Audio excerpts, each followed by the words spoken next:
So, den Tee hast du jetzt echt verdient. Bis zum 3 Leute im Garten geschort. Und bist zurückgeschnitten. Willst du noch gleich duschen? Ja, ist besser. Ist noch wie früher. Als Bursch hat man noch immer samstagmittags badet. Du hast halt geguckt, dass du noch fertig geworden bist, bis im Fernsehen noch Raumschiff Enterprise kommst oder Daktari oder so, je nachdem. Von Beske kenne ich was Ähnliches mit dem Bader. Da hat ja immer der Karl Brose, der Hutbrose, der Samstagabends seine Mitmenschen mit einem musikalischen Ständle erfreut und hat dann aus seinem oberen Fenster vom Haus raus mit der Klarinette Musik gemacht. Und eigentlich immer samstags zur gleichen Zeit.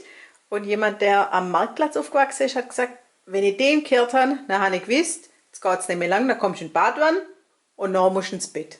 Samstagsroutine. Eine gewisse Routine gehört einfach dazu.